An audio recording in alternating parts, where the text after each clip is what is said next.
Naturalmente quero saudar o Sr. Ministro, as Senhoras Secretárias de Estado e o Sr. Secretário de Estado e naturalmente os meus colegas, Senhoras e Senhores Deputados. Sr. Ministro, antes de mais, gostaria só de colocar-lhe uma questão relativamente à greve dos trabalhadores da Ryanair, dos trabalhadores de cabine da Ryanair. Nós temos sido confrontados com uma situação que e que reputamos muito grave e que tem sido noticiada na comunicação social, que é a greve de trabalhadores da Ryanair, que são trabalhadores portugueses que trabalham ao abrigo do direito português e naturalmente têm legitimamente direito a fazer greve e julgamos pelas notícias que têm vindo a públicas que a empresa não está a assegurar o direito à greve e naturalmente o cumprimento da lei. Sabemos também que o Governo tem ou já está a acompanhar a matéria, o Sr. Ministro terá dito isso mesmo ontem, gostaríamos só que nos fizesse um ponto de situação e nomeadamente que medidas, também sei que a ACT está a intervir, embora hoje tenha sido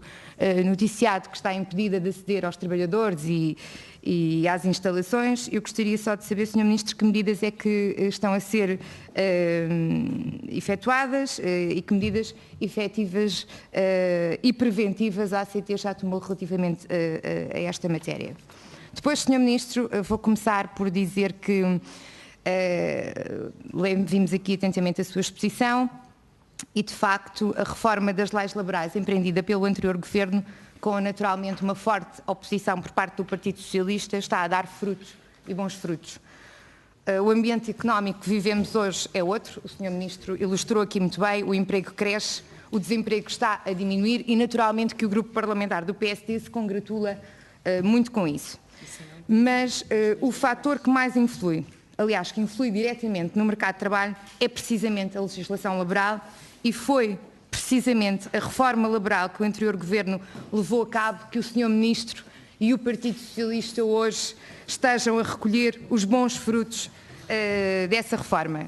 Aliás, isso mesmo é reconhecido pelas instâncias internacionais, pela Comissão Europeia e pela OCDE, que recentemente reafirmaram em relatórios o efeito positivo da reforma laboral no mercado de trabalho e que está à vista, nomeadamente no aumento do emprego e na descida do desemprego. E o Sr. Ministro sabe disso e sabe disso muito melhor do que eu. Tanto que o Sr. Ministro tem resistido ano após ano, apesar das sucessivas pressões dos seus parceiros de coligação, em mexer nas leis laborais.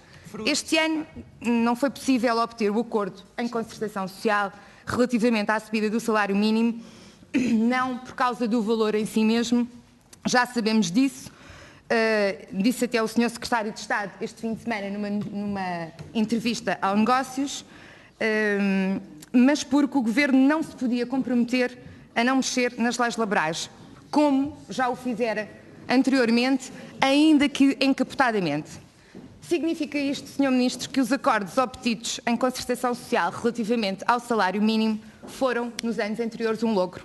E foram um logro porque percebemos agora, e ficou muito evidente, que o Governo só obteve a concordância das entidades patronais com a contraproposta por debaixo da mesa e pouco transparente de que não haveria alterações à lei laboral.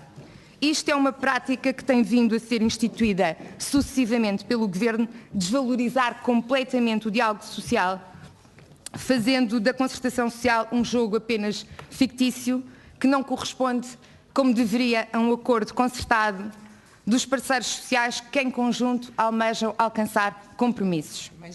E a minha pergunta, Sr. Ministro, prende-se exatamente com as propostas que o Sr. Ministro levou recentemente à concertação social, que nos fez aqui uma resenha breve e que também de algumas temos conhecimento pela comunicação social. Neste ambiente económico favorável de crescimento e de aumento de emprego, de diminuição de desemprego, que o Sr. Ministro fez questão de aqui ilustrar muito bem, porque é que o Governo, pergunto eu, pretende proceder a alterações à lei laboral e virar as costas aos parceiros sociais? Porquê, Sr. Ministro? Não lhe parece que em matéria de legislação laboral estamos a divergir dos nossos parceiros europeus, quando supostamente o objetivo seria precisamente a convergência com os nossos parceiros europeus em matéria de leis laborais? Não lhe parece que nos estamos a afastar da flexissegurança, que aliás é um conceito que o Sr. Ministro conhece bem e que outrora lhe foi de veras muito caro, e que vigora na maioria dos países europeus. E mais, pergunto também, Sr. Ministro, se isto não é contraproducente com uma visão do mercado único. Naturalmente que o grupo parlamentar do PSD não compreende que o Governo possa arriscar interromper um ciclo virtuoso de crescimento e de emprego que teve o seu principal motor na reforma laboral que o PSD corajosamente empreendeu. E aquilo que nos quer parecer, Sr. Ministro, é que o Governo está a ceder à agenda da esquerda radical. O Governo está a trocar a agenda do país, a agenda do desenvolvimento económico e do crescimento para ceder à pressão dos seus parceiros de coligação e garantir a viabilização do Orçamento de Estado para 2019. Foi este ponto de viragem aqui na segunda metade do mandato que tem informado o Governo a dar mais voz à pressão que os seus parceiros de coligação têm insistentemente feito.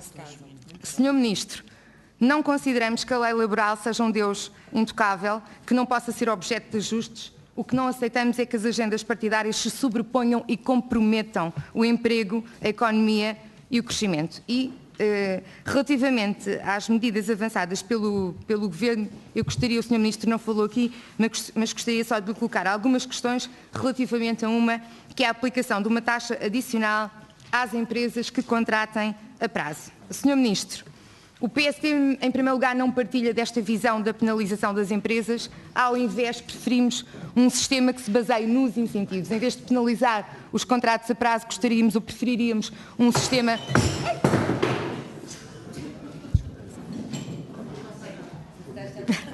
Exato. Está nervoso.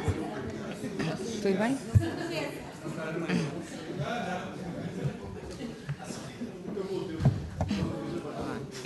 Posso? Pronto. O PSD preferiria um sistema que premiasse quem efetivamente contratasse sem termo. E eu gostaria, em primeiro lugar, que o Sr. Ministro nos dissesse qual o valor da taxa a aplicar, porque inicialmente julgo que terá sido o Sr. Ministro que disse que era 1% a 2%, entretanto o Sr. Secretário de Estado este fim de semana veio dizer que era entre 0% a 2% e eu gostaria que esclarecesse, se possível, em que é que ficamos, Sr. Ministro. E depois outra questão que também nos preocupa é porque é que o Governo inventa esta nova taxa e não aplica a diferenciação já prevista no artigo 55 do Código Contributivo, ela já está prevista, que é um aumento da TSU de 3% nos contratos a prazo, que é compensada por uma redução de 1% nos contratos sem termo. Esta medida está no Código Contributivo, até tem a sua paternidade, pelo menos foi avalizada pelo senhor, e não compreendemos porque é que o Governo não a aplica. Até porque se trata de uma medida que gera neutralidade no impacto das receitas contributivas. Mas também sabemos que, por representar diminuições à TSU, não passa no crivo dos seus parceiros a quem o Governo tem de agradar e de quem o Governo está refém. Sr. Ministro, por último, eu relativamente ao Monte Pio gostaria de lhe colocar uma questão muito simples. Nós hoje vamos ter aqui o Sr. Provedor da Santa Casa e, portanto, vamos ter a ocasião de nos esmiuçar um pouco mais esta matéria, mas eu gostaria de colocar-lhe uma questão, Sr. Ministro, muito objetiva. Eu gostaria que o Sr. Ministro confirmasse ou não que foi o senhor que sugeriu que a Santa Casa da Misericórdia de Lisboa entrasse no capital do Monte Pio. O Sr. Ministro confirma ou não confirma esta informação? Sendo naturalmente que uma sugestão vinda de um ministro, naturalmente que é muito mais do que uma sugestão e representa uma ordem, mas gostaria, se pudesse, que confirmasse esta informação. Muito obrigada, Sr. Ministro. Sr. Ministro, tem a palavra.